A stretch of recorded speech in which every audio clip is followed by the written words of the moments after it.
తిరిగి BCN news కి స్వాగతం. భారత జాతి ముద్దుబిడ్డ ఛత్రపతి శివాజీ మహారాజ్ జయంతి వేడుకలు కడప నగరంలో అంగరంగ వైభవంగా నిర్వహించారు. మహారాష్ట్ర మఠం అంబాభవానీ ఆలయం ఆధ్వర్యంలో కడప నగరంలో శోభాయాత్ర నిర్వహించారు. రామకృష్ణ హైస్కూల్ సమీపంలోని అంబాభవానీ ఆలయం వద్ద నుండి ప్రారంభమైన శోభాయాత్ర కడప నగరంలోని ప్రధాన రహదారుల మీదుగా సాగింది. దారు పొడవునా ఛత్రపతి శివాజీ మహారాజ్ చరిత్రను చాటి చెబుతూ ప్రజలు ఆయనకు జయజయలు కొట్టారు. ఆయన జయంతి సందర్భంగా కడప నగరంలో శోభాయాత్రను నిర్వహించడం సంతోషంగా ఉందని బీజేపీ జిల్లా అధ్యక్షుడు సుబ్బారెడ్డి పేర్కొన్నారు.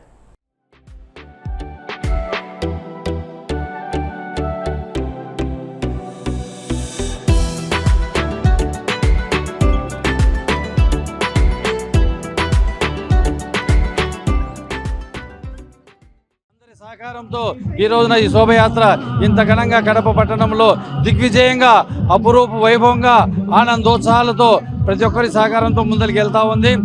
దీనికి ఈ సహకారము ఒక గంట లోపల మా కార్యక్రమం ముగించడానికి మేము ప్రయత్నం చేస్తూ ఉన్నాము.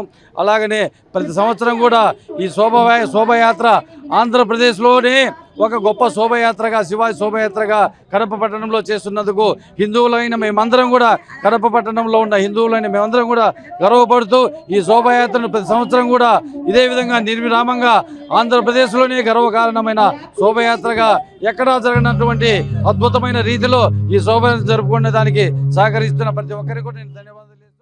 మరాఠా యోధుడు శ్రీ ఛత్రపతి శివాజీ గారి 396వ జయంతి సందర్భంగా నేడు కడప నగరంలో అత్యంత శోభాయమానంగా అంబాభవానీ గుడి నుంచి 7 రోడ్ల కూడలి మరియు కోటేడి సర్కిల్ నుంచి మళ్ళా అంబాభవానీ గుడి వరకు నేడు శోభాయాత్ర అత్యంత వైభవంగా జరుగుతుంది. దీనికి కులాలకు అతీతంగా మొత్తం హిందూ బంధువులందరూ ఏకదాటిగా వచ్చే నగరం మొత్తం అన్ని కూడలలో ఆయనకు శోభాయమానంగా స్వాగతం పలకడం జరుగుతోంది. దీనికి మరాఠా యోధులకు మరియు కడప నగర ప్రజలకు పోలీసులకు అందరికీ ధన్యవాదాలు తెలియజేసుకుంటున్నాను. ఏదైతే హిందూ ధర్మం కోసం హిందూ ధర్మం మీద దాడి జరుగుతున్న నేపథ్యంలో తల్లి నుంచి నేర్చుకున్నటువంటి పాఠాల ద్వారా హిందూ సామ్రాజ్యాన్ని స్థాపించేసి భారతదేశాన్ని ప్రపంచంలోని అత్యంత అగ్రగామిగా ప్రజలకు మరియు అందరికీ అనుసంధానంగా రైతులకు యువకులకు అందరికీ అనుసంధానంగా భారతదేశాన్ని నలుదిక్కులుగా వ్యాపింపజేసినటువంటి ఛత్రపతి శివాజీ యొక్క జన్మదినం సందర్భంగా నేడు ఇక్కడ శోభామయంగా జరుగుతుంది. దీనికి ప్రధానమంత్రి మోడీ గారు కూడా ఈ మధ్య కాలంలోనే శ్రీశైలంలో ఛత్రపతి శివాజీ యొక్క స్మృతి వనాన్ని ఏర్పాటు చేసేసి ఆయన యొక్క స్మృతులను మొత్తం ప్రపంచమంతా చూసే విధంగా ఏర్పాటు చేయడం జరిగింది. పాత జ్ఞాపకాలను గుర్తుంచుకొని ఛత్రపతి శివాజీ యొక్క మార్గంలో నడిచి హిందూ ధర్మ పరిరక్షణకు పాటుపడాలని కోరుకుంటున్నాను. మహాశివరాత్రి ఉత్సవాల్లో భాగంగా ఏలూరు జిల్లా బేమడోలు గ్రామంలో నిర్వహించిన లోకల్ టాలెంట్ డాన్స్ పోటీలు ఆకట్టుకున్నాయి.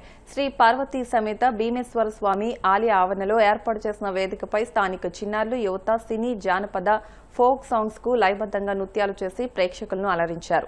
బేమడోలు పరిసర ప్రాంతాల నుంచి పెద్ద ఎత్తున ప్రజలు హాజరై కార్యక్రమాన్ని తిలకించారు. చిన్నారుల ఉత్సాహభరిత ప్రదర్శనలు అందరినీ మెప్పించాయి. ఈ సందర్భంగా ఉత్సవ కమిటీ చైర్మన్ కనుమూరి లీలాకృష్ణ మాట్లాడుతూ మహాశివరాత్రి సందర్భంగా ఆలయం వద్ద 5 రోజుల పాటు సాంస్కృతిక కార్యక్రమాలు నిర్వహిస్తున్నట్లు తెలియజేశారు.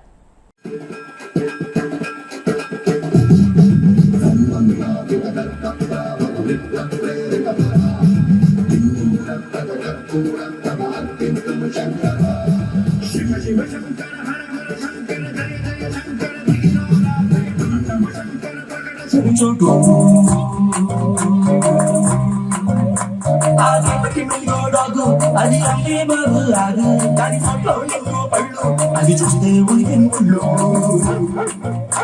మీ ఇంటికి ముందు దగ్గర ఇంటికి చెల్లుల దగ్గర అది గంటికి చౌకర్లాగా కనిపిస్తున్నారే నువ్వే కొన్ని బాల్కని తోటని తీసేద్దాం ప్రేమ తోట తీసేద్దాం వీరిలో చల్లింది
ఆర్టీసీని ప్రభుత్వ సంస్థగా మార్చే ప్రక్రియను త్వరితగతిన పూర్తి చేయాలని తెలంగాణ జాగృతి అధ్యక్షురాలు కల్వకుంట్ల కవిత డిమాండ్ చేశారు.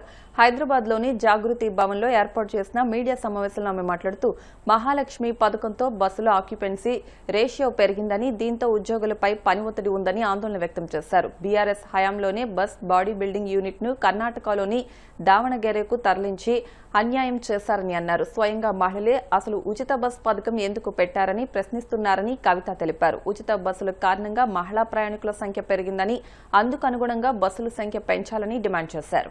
ప్రభుత్వంలోకి వచ్చిన తర్వాత రేవంత్ రెడ్డి గారు ఒక మాట మాట్లాడారు. ఏంటంటే ఆర్టీసీ నాయకులంటే వారియర్స్, ఆర్టీసీ కార్మికులకు కాలిలో ముళ్ళు గుచ్చుకుంటే నేను నోటితో తీస్తా అని చెప్పి రేవంత్ రెడ్డి గారు చెప్పినటువంటి సందర్భం. కానీ 2.5 సంవత్సరాలు అయింది. వారి గుండెల్లో గాయమైతున్నా కూడా కాంగ్రెస్ ప్రభుత్వం కనీసం కన్ను తిప్పి కూడా చూడనటువంటి పరిస్థితి ఇవాళ ఆర్టీసీలో ఉన్నది. ఆర్టీసీ కార్మికులు పెరిగినటువంటి పని ఒత్తిడితోని ఏదైతే మహాలక్ష్మి పథకం పెట్టారో దాంతోని ఆక్యుపెన్సీ రేషియో 2-3 పెరగడం జరిగింది. దానితోని పని ఒత్తిడి పెరిగింది. సాధారణంగా 6 నుంచి 8 గంటలు చేస్తేనే లేబర్ చట్టాలు మరి బ్రేక్ ఇవ్వాలని చెప్తారు. కానీ ఆర్టీసీ కార్మికులకు మాత్రం 16 నుంచి 18 గంటలు పని చేపిస్తూ వారి శ్రమను దోచుకుంటున్నది కాంగ్రెస్ ప్రభుత్వం తప్పితే వారిని ఆదుకునేటటువంటి ఆలోచన చేయడం లేదు. ఆ శ్రమ దోపిడీ విధానాన్ని మేము తీవ్రంగా వ్యతిరేకిస్తున్నాం. ఆర్టీసీకి లేబర్ చట్టాలు ఖచ్చితంగా వర్తిస్తాయి, వర్తింపజేయాల్సిందే.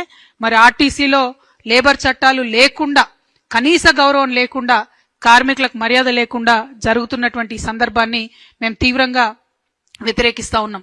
మరి దుగ్గు రాజేందర్ గారని ఆర్టీసీ నాయకులు అనేక మందిని ఏదైతే ఈ ప్రభుత్వం పోయిన బీఆర్ఎస్ ప్రభుత్వంలో ఇప్పుడు ప్రభుత్వంలో కూడా అన్యాయంగా ఏదైతే కార్మికులను తీసివేయడం జరిగిందో పనిలో నుండి, వారిని తిరిగి పెట్టడం కోసం జాగృతితో కలిపి ఉద్యమాలు చేస్తున్నటువంటి నాయకుడు.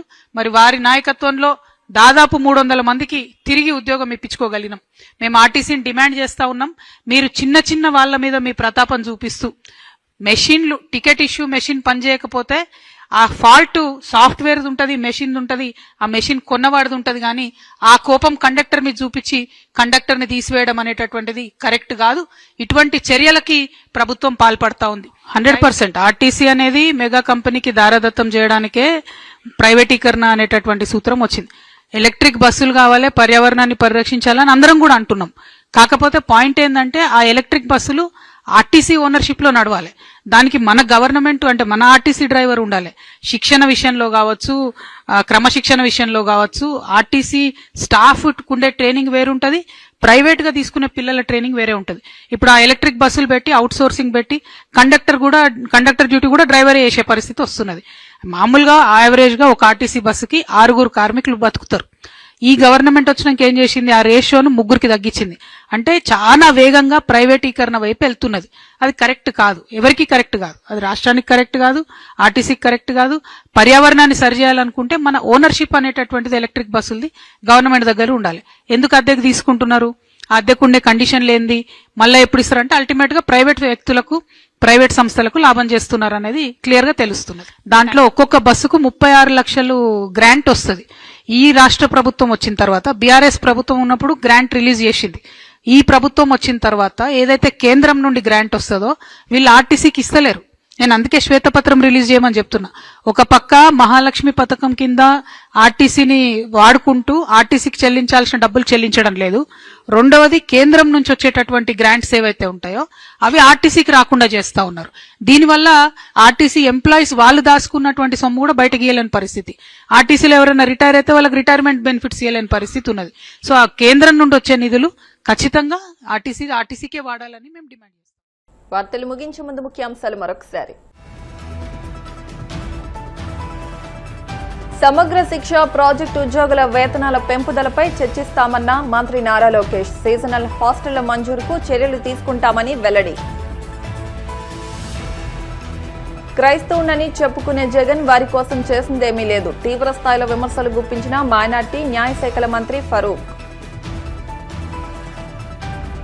హెరిటేజ్ డైరీకి, ఇందాపూర్ డైరీకి ఉన్న లింకులపై ప్రశ్నిస్తే ఉలికెందుకు? కూటమి ప్రభుత్వాన్ని ప్రశ్నించిన వైసీపీ ఎమ్మెల్సీ బొత్స సత్యనారాయణ. మహిళలతో పాటు వికలాంగులకు కూడా ఉచిత బస్ సౌకర్యం కల్పించాలి. ప్రభుత్వాన్ని డిమాండ్ చేసిన తెలంగాణ జాగృతి అధ్యక్షురాలు కల్వకుంట్ల కవిత. ఈ వార్తలు ఇంతటితో సమాప్తం. మరిన్ని వార్తల కోసం BCN digital YouTube channel, Facebook page ని ఫాలో అవ్వండి. అప్డేట్ వార్తల కోసం ప్లీజ్ సబ్స్క్రైబ్.